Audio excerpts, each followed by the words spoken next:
Spondylitis में या rheumatoid arthritis में क्या है, लेकिन इनके माध्यम से पब्लिक में अवेयरनेस इंपॉर्टेंट है।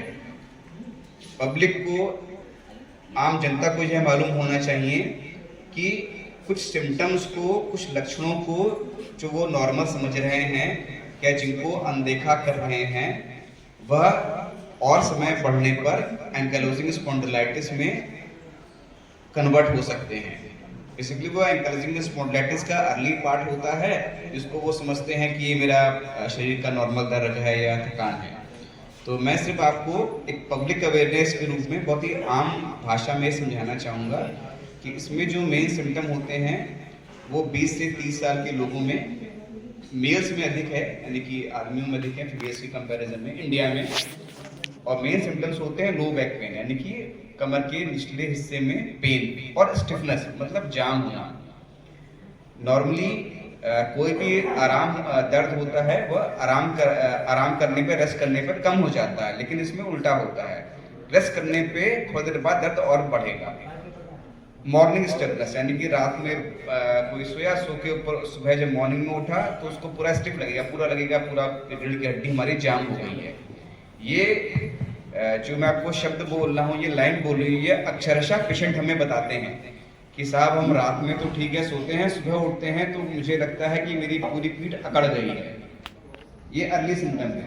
दूसरा अर्ली सिम्टम होता है जिसको मेडिकल टर्म में बोलते हैं एंफिसाइटिस। उसमें जहाँ पे भी हमारे टेंडन या लिगामेंट जुड़ते हैं बोन से, जैसे हमारी हील की बोन है, ईड़ी जिसे हम कहते हैं, वहाँ पे पेशेंट कहते हैं हमको पेन हो रहा है। हमारा पीछे जहाँ हिप्स होते हैं, वहाँ पे एसआई जॉइंट के पास है, वहाँ पेशेंट कहते हैं पेन हो रहा है। तो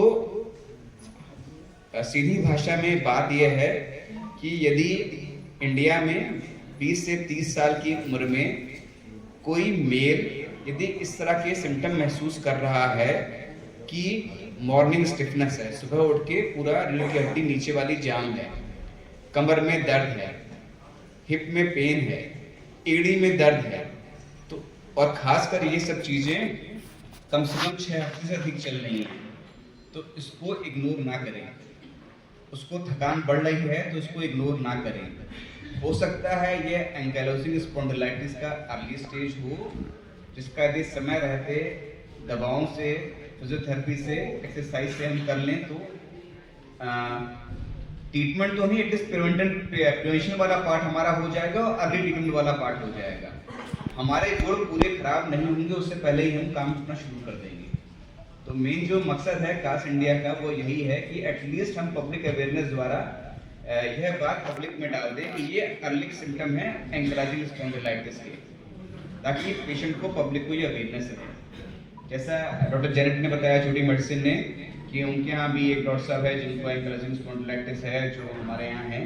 इवन हमारे यहाँ भी एक डॉक्टर साहब पीछे बैठे हुए हैं, हमारे यहाँ ही JR है ये, इनको भी सेम सिम्टम है। मेरे पास आए थे जब इनका सिलेक्शन होना था, तो मैंने इनका सर्टिफिकेट बनाया था और भगवान की दया से इनका सिलेक्शन भी हो गया। अभी हमारे यहाँ ही JR है ये, तो इनको ही मैंने कास्ट इंडिया फाउंडेशन में इनको अटैच कर रखा है। तो मैंने आपको बेसिकली एंकाइलोजिंग स्पॉन्डिलाइटिस के बारे में ऑर्थोपेडिक पॉइंट ऑफ व्यू बताया है, medicine point of view doctor Janet ने बताया है। आई के सिम्टम्स के डॉक्टर प्रीति चौधरी हैं, वो आपको बताएंगे कि ऐसे कौन से सिम्टम्स हैं यदि पेशेंट में आ रहे हैं तो हो सकता है कि वो एंकाइलोजिंग स्पॉन्डिलाइटिस हो।